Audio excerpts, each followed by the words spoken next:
The Miami Hurricanes will open up their 2020 season against the UAB Blazers on Thursday, September 10th at Hard Rock Stadium. I welcome you all to today's program. And honestly, when we filmed the first podcast back in June, we weren't even sure if we were going to get to this point, if we were going to even have a season to talk about. So it is exciting that the Miami is going to be starting their season against UAB. And I had mentioned in a video a few weeks ago that I think that this could be our best on-field product in quite some time. Before we start breaking down the game against UAB and kind of talking about this season, I want to give you guys a trivia question. When was the Miami Hurricanes' first season? Was it 1926, 1928, 1848, or 1942? To find out that answer, stay tuned for the rest of the program. This is Miami's first ever matchup against UAB, and of course we saw UAB play last weekend against Central Arkansas on ESPN3. That will give Miami the advantage of having some game film on UAB, whereas Miami, especially on offense, is going to look way different. You have a new offensive coordinator in Rhett Lashley coming in, new quarterback D'Eriq King, and it's going to be a tough ride for UAB, I feel like, if this offense is any better than it was last year, which I would hope it would be. Terrible couple of performances to end off last season, and it culminated in a 14-0 loss to LA Tech in the Independence Bowl. So Central Arkansas scored 35 points on UAB's defense, had 293 total yards, 20 first downs. Perhaps UAB's defense is not as bad as it seems, though. Manny Diaz was quick to point out in his interview that the score was very misleading. He said, quote, Central Arkansas had a 4-yard touchdown drive, 15-yard touchdown drive, and they scored on defense, and they scored twice against the backups in the fourth. He thinks they will see a very solid effort from the UAB defense. If you're looking at UAB's offense, they turned the ball over 3 times. You know how Miami is about forcing turnovers. When the turnover chain comes out, it can be a completely different ball game. So if we're looking at how these teams match up, I think Miami defensively is going to be sick. You know, of course, Gregory Rousseau opted out of the season. Defensive end, one of our best players last season. I support that decision, of course, for him. But this defense is still going to be legit. I mean, you're looking at this D-line. It could be one of the sickest D-lines in the country. We can go ahead and take a look at the depth chart that Miami released for this game. And, of course, Jalen Phillips will be making his debut. He transferred in from UCLA a couple years ago. He will be starting at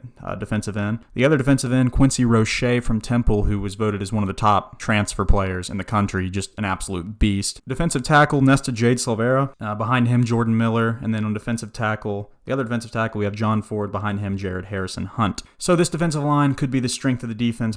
Just a lot of talent on there, and I will definitely be interested to see how this pass rush does. Of course, at linebacker, we're going to be missing the very experienced Michael Pickney and Shaq Quarterman, who felt like they were there for us for a long time, just really good linebackers. Looking at the linebacker position this year, for weak side linebacker, we have Zach McLeod, who of course played last season, but then redshirted. Now he's coming back. Wayman Steed, Avery Huff. Middle linebacker, Bradley Jennings, Sam Brooks, Corey Flagg. As far as striker position, it will no longer be Romeo Finley. He, of course, has gone and graduated. Terrific player. We have Gilbert Frierson, or they have Keontra Smith also listed here. In the secondary at cornerback, we have Al Blades Jr. to Corey Couch, Isaiah Dunson. At safety, we have Gervin Hall or Bubba Bolden. Keyshawn Washington or Jalen Harrell, and then Amari Carter. And then at the other cornerback, we have DJ Ivy, Christian Williams, Marcus Clark. That's how the depth chart goes for that. And for special teams, new addition to the kicking position to try and address the kicking woes Miami has had the last couple seasons. Jose Borregales coming in from FIU. He actually was a part of the FIU team that beat Miami last year at Marlin Park. And then, of course, Lou Headley, the tatted up Australian punter, will return. And the kick returning, we have Mark Pope, Cameron Harris, Mike Harley, Jalen Knighton. Punt return, Mark Pope, Gervin Hall. So then let's break down this Rhett Lashley offense that everybody's been talking about. Last year we thought that Dan Enos would come in and really fix this offense, and he's gone after one season. So here's the quarterback depth chart for Miami.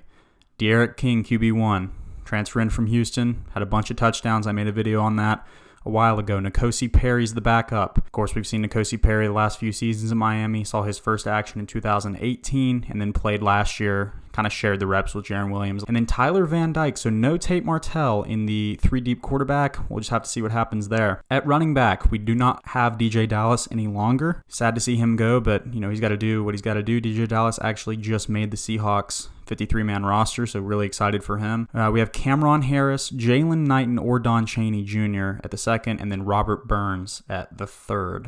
All right, now let's look at this receiving room. Of course, Jeff Thomas and KJ Osborne are no longer on the team. Listed here, we have Mark Pope, Jeremiah Payton. Then we have D. Wiggins, Michael Redding, Keyshawn Smith. And then the slot, we have Mike Harley, Marshall Few, and is a tight end, probably one of the best tight end rooms in the country that Miami is considered tight end U. Brevin Jordan or Will Mallory at tight end 1. At 3, Larry Hodges. And now let's talk about this offensive line. We talked about one of the big problems with the offense last year was the O-line, and we've had really bad offensive line issues the last few years, and we now have a new offensive line coach as well. So let's talk about this. For left tackle, we've got John Campbell and Zion Nelson. Left guard, Osman Trar or Jalen Rivers. Center, Corey Gaynor. Right guard, DJ Scaife. Right tackle, Jared Williams. And that kind of rounds out the depth chart for this team. And we can kind of just talk about Derek King to come out and have a solid game. Obviously, he's a very experienced quarterback. He's got some good receivers to throw to and good tight ends. Brevin Jordan, Will Mallory. He's got Mark Pope, Mike Harley as well to throw to. And then the running backs, we've got some young guys. Cameron Harris looking to take the role here. I expect the offensive line to be better. It can't be any worse than it was before. Offense has really got to get it moving down the field. There's all the talk about the spread and Rhett Lashley coming in, so we've got to see some real improvements there. The defense is going to be the defense. We've all seen it. We all know what the defense is capable of. We see the turnover chain come out. Again, this D-line is going to be absolutely ferocious. Cornerbacks should be pretty solid. Linebackers, be all right as well. I expect the kicking game to be much better. If we're coming out and shanking extra points like we have in years past, I think it's going to be a big problem. So for this game, I expect Miami to come out. We should run away with this game. I know there's a lot of new pieces, but we need to come out and win this game by a large margin to build some confidence going into a tough ACC schedule. I think UAB is a pretty solid program. They had a good season last year, but we cannot make it a trend to keep losing to Conference USA teams. I mean, last year we were 0-2 against the Conference USA. The two teams that we played against that were CUSA teams last year, my other favorite team, the Marshall Thundering Herd, beat both of those teams. Miami couldn't beat those teams, but Marshall could. Marshall beat LA Tech by like 3 touchdowns. It's unacceptable how last season ended. Manny Diaz, you got to get it together for this year. I have faith that you will. You made the right changes. You brought in, good personnel, and I think that it's not a talent issue. You look at our guys who go to the NFL draft and have a lot of success. We've got to pull it together this season, and I really do think that we will, and it's time to win. It really is time to win for Miami. We've been recruiting well. Let's win something for the first time in a long time. We've had one 10-win season in maybe 15 years. It's time to win something for real here. Let's compete. It's a weird season. Not everybody's playing. Let's go out there and be the best team that we can be. And yet again, I'm not going to get my hopes up because I have gotten my hopes up many times and had my dreams crushed by the Miami Hurricanes. So that being said, I'm going in with mild expectations.